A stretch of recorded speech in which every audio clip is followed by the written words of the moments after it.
The second game of our Christmas quintuple header is the Warriors and the Nuggets. It's at 2:30 on ABC. The Warriors, gentlemen, they continue to be without Draymond Green, who was suspended this month after striking Phoenix's Yusuf Nurkic in a game. Our senior NBA insider, Adrian Wojnarowski, is with us now. So, Woj, when the suspension was announced, the league said, right, that Draymond Green, he would need to, quote, fulfill certain league and team conditions. So what details have you learned about his path to return here? Well, beyond his own individual counseling that Draymond Green is a part of now, I'm told that he's doing periodic, essentially virtual meetings, Zooms, with that include the Warriors, Mike Dunleavy Jr., their GM, the league office, the Players Association, his agent, Rich Paul, also on these calls, just to get a sense as they move through this, what Draymond Green is learning here, where he's at with this. The league, this is an unusual process. This is an unusual suspension, open-ended, indefinite. And what the league has wanted to do in partnership, essentially, with the Players Association, the Warriors, and even Draymond Green, who I'm told has been very open to this, very engaged in this, is try to see if they can get to the root of what may have played a part in what you've seen, some of these violent encounters going back to Jordan Poole, this year with Rudy Gobert, and, of course, Yusuf Nurkic. And this is going to play a part in his return to play. I'm told still it probably looks like, barring any setbacks, an 11 to 13 game window that he'll be out. 11 to 13 game window for Draymond Green. But even without Draymond, Stephen A., the Warriors, they've rattled off 5 straight wins. They're looking for a 6th today. Given all that we just heard from Woj, what's your confidence level that they can keep it rolling when Draymond comes back? My confidence level's high.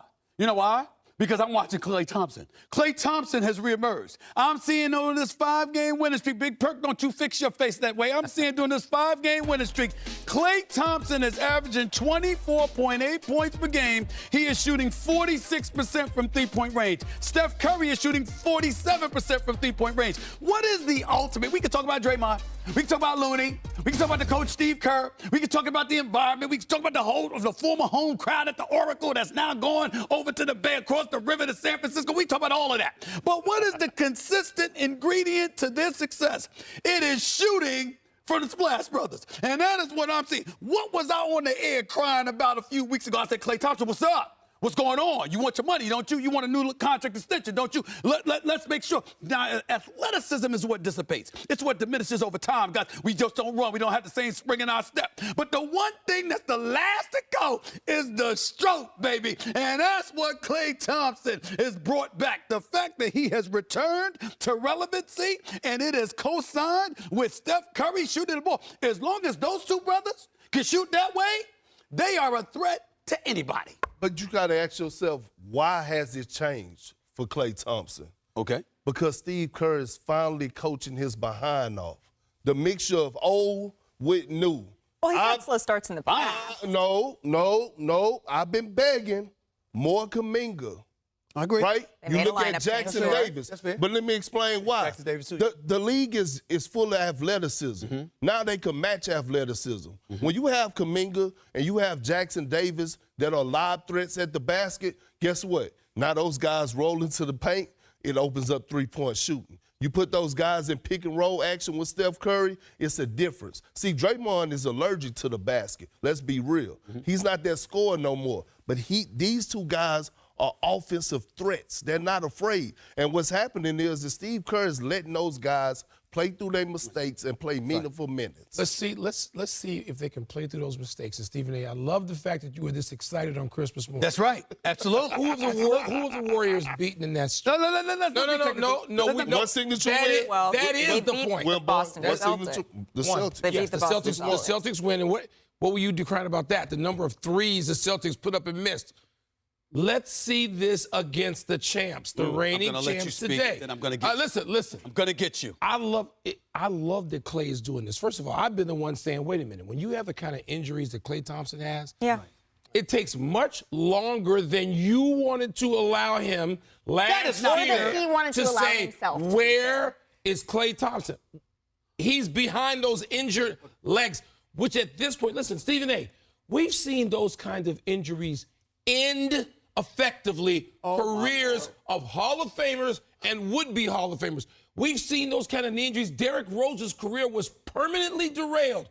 Amari Stoudemire's career was ended prematurely. We've seen truly great players not recover from this.